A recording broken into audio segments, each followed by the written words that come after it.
Donc tous les villageois, donc toutes les couches de la communauté, n'est-ce pas, qui est inclus,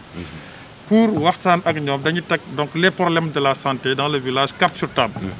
léegi ci kaw loolu n'est-ce pas bu ñu génnee donc les problèmes dañ leen di prioriser après jëm leen régler ñu xool village bi ci boppam à ce niveau lan la mën a régler et lan lañ mën a yóbbu au niveau donc supérieur la xam ne vraiment du à leur niveau lañ ko mën a régler donc loolu yëpp n'est-ce pas ci bokk na ci communication. Mais au-delà aussi des dialogues, il y a ce qu'on appelle aussi les visites de proximité comme ni ma ko waxee, c'est-à-dire que tey bu ñu repérer am ay familles yoo xam ne ñoom miin nañu poser ay problèmes par rapport aux campagnes de masse yi nga xam ne vraiment ministère de la santé moo ko yëkkati. Donc ñooñu dañuy dem kii vraiment waxtaan ak ñoom xool vraiment lan moo waral donc refus, parce que duñ ne rek diw bañ na mais il faut que ñu xam bañ bi lan moo ko motiver. Parce que su fekkee ne vraiment lu ñu mën a saafara la dañu war a waxtaan ak moom, parce que maanaam li ñuy joxe ni nit ki da ci am droit. am na droit mais moom xamul njëriñ ba ci nekk, donc xëy na looloo tax muy bañ. donc rawatina nga xam ne loo xam ne xale yi lañ ko war a jox mais parent bi mooy bañ. mais xale bi ci boppam donc on lui fait perdre la chance, n'est-ce pas, mu jot ci garab parce que simplement son parent n'adhère pas. et feebar bi ñu koy aar moom la gën a yàpp, c'est-à-dire tey palu boo xoolee xale yi ndaw yi ñoo gën a vulnérable. Alors am na question bu am importance boo posé woon docteur Sànq mooy Covid bi ak palu bi. Souvent daf may neex may def image bi. mag yi la gën a yàpp. ñoom la gën a gaaw a rey. alors que palu bi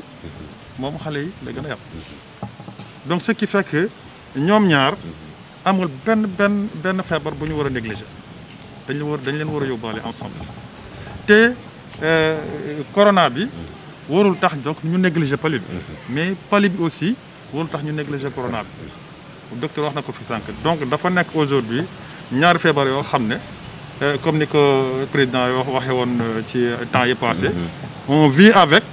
on est obligé de vivre avec, parce que mënatuñu am assurance ne telle date ou bien à partir de tel moment war na disparaître. Donc on fait avec, c'est-à-dire que docteur Sylla ñëwaat na sànq maanaam lépp directive yi ñu joxe en matière de protection ci loolu la ñuy communiquer. te communication bi nekkul waa santé kese ñoo ko war a communiquer. te tey waa Tamba TV ñëw na jël nañ le maximum d'information dañuy partager. mais aussi waa Tamba TV waruñu yem ci partager information bi kese. mais de temps en temps à travers, n'est-ce pas, les invités de tous bords, de temps en temps war nañ mën a di sandi ay baat ci éléments yu mel ne mu xool et les gens parce que yaakaar na le maximum de personnes bu ñu nekkee di waxtaan ci Covid wala di waxtaan ci palu xel yi day delloowaat. parce que docteur Sylla am na lu mu fi wax sànq mooy fake news. loolu moo ñu gën a sonal. parce que nit ñi amuñu culture jëli information fu ñu ko war a jëlee. culture bu ñu am mooy te bu amee lu mu jàmbat le premier passant dans la rue moo ko jox réponse rek mu jax et le premier passant dans la rue ak internet benn la leer na. donc je pense que il faut que ñu revenir, n'est-ce pas, à l'orthodoxie, ñu jël information fu ñu ko war a jëlee te Sénégal fii ministère de la santé et de l'action sociale. Au niveau de Tamba c'est région médicale la district sanitaire de Tamba la. Donc je pense que par rapport à ça xam nañ ñu fi nekk donc nañu dem ci ñooñu jël la bonne information. Je pense que c'est important. leer na docteur Sylla ni ngeen di liggéeyee benn la da ngeen di xàccandoo dóorandoo yow en tant que chirurgien dentiste Covid bi paludisme bi ndax indilu la jafe-jafe ci sa liggéey. Véritablement dana ko indi parce que xam nga c'est des maladies yoo xam ni surtout Covid. ki koy am doo xam kan la a priori. c'est-à-dire que test rek moo la mën a wax ni kii am na ko am ko donc kii ñëw jëlee ci yow di consultation. donc mën na la indil lu nekk.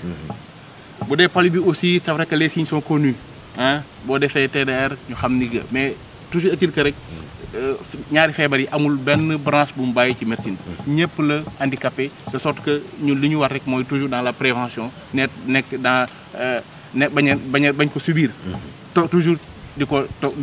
dogale pour bañ mu dal suñu kaw. donc li ñu war yëpp ñu ngi ci. donc je pense que ni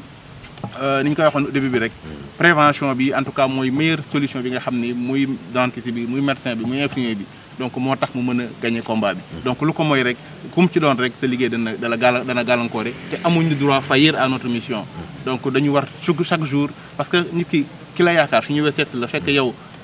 yaa da nga feebar donc moom jaaxle ma dafa yokk ce qui fait que toujours dañuy ñaan rek ñun ñi nga xam ni en tout cas ñun la yàlla teg natoo ñu nekk di faj yàlla may ñu wér ba li ñu war a taxawee ñu taxawee ko chaque fois comme ci doon rek en tout cas ce rôle nga joué ko ba mat sëkk. jërëjëf luñ ñu cëraloon ci waxtu jeex na docteur laata may tëj ma bàyyi la bu dee am nga appel bi ngay lancé population bi. waaw d'accord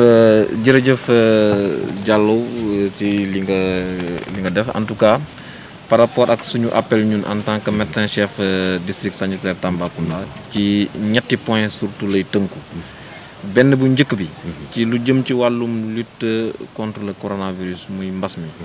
dañuy lancer waat encore un appel à la population que ñu xam ne que mbas mi feebar bi mi ngi fii au niveau de Tambacounda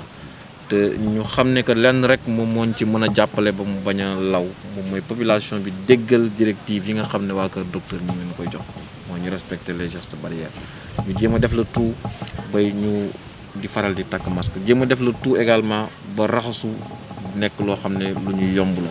jéem a def le tout ba éviter le maximum donc les rassemblements parce que ci rassemblement yi rek la ñu seetloo ne ci lawaayu donc virus bi ci lay gën a gaaw donc premier point bi loolu la ci gënoon a bëggoon a wax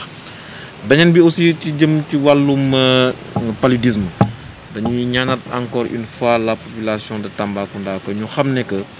Tambacounda dafa bokk ci zone yoo xam ne paludisme fii la ëppee ci Sénégal muy Tambacounda di Kédougou di Kolda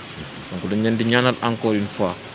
que li ñu leen di wax comme directive yu ñu war a appliquer de telle sorte que dañoo war a éviter palu lu ci mel ni di tëdd ci moustiquaire ñu koy faral di def lu bari ñu jéem ñoo jàppale aussi de telle sorte que bépp jigéen boo xam ne tey ji toog na gisul baaxam mu teel a dem ci poste de santé wala centre de santé bu ko gën a jege mu def lu ñuy wax ay CPN bu ko defee dinañ ko jox conseil yi nga xam ne moom moo war dinañ ko administrer aussi garab yi nga xam ne moom moo ko mën a aar ci sibiru ba mu mucc ci jàmm également sauver boppam sauver doomam di ñaanal encore la population dans le cadre de la lutte contre le paludisme ñu def la tout ba bépp signe boo xam ne am nañ ko lu jëm ci yaram bu tàng bopp bi metti wala tey ji seen yaram di tàyyel ñu jege la structure sanitaire bu ko defee dinañ ko diagnostiquer le plus rapidement possible traiter ko le plus rapidement possible bala muy jéggi dayu loolu aussi dañ leen koy ñaan encore une fois dans le cadre de la lutte contre le paludisme beneen bi may terminer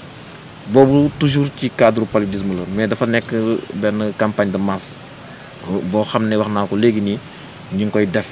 ci 3 passages ñu tuddee ko campagne de chimioprévention du paludisme saisonnier chez les enfants de 3 mois ba 10 ans mooy xale yi nga xam ne ñetti weer lu ñu am ba fukki at ñu war leen a aar ci lu jëm ci wàllum paludisme loolu aussi def nañ premier passage boo xam ne ñi ngi ko def du 24 juillet ba le 27 juillet atteindre nañ nag lenn lu ñuy wax ci suñuy objectif mais ñun loolu taxuñoo jóg dañoo bëgg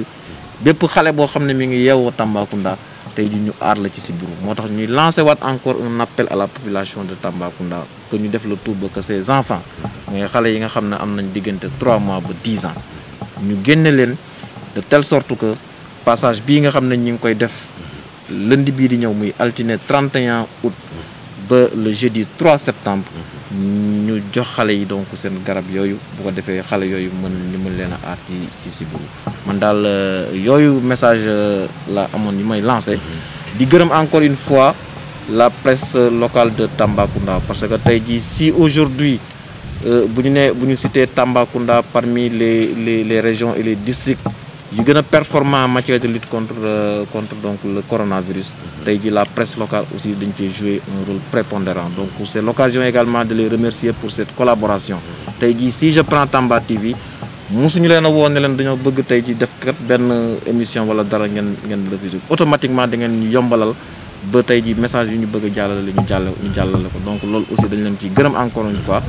di leen ci féliciter di leen tendre encore une main pour que la collaboration bi am entre le secteur de la santé et la presse que cette collaboration aussi mu continue donc yooyu daal laa ci amoon ñu may wax. Docteur Tidiane Gadiaga médecin chef de district sanitaire bu Tambacounda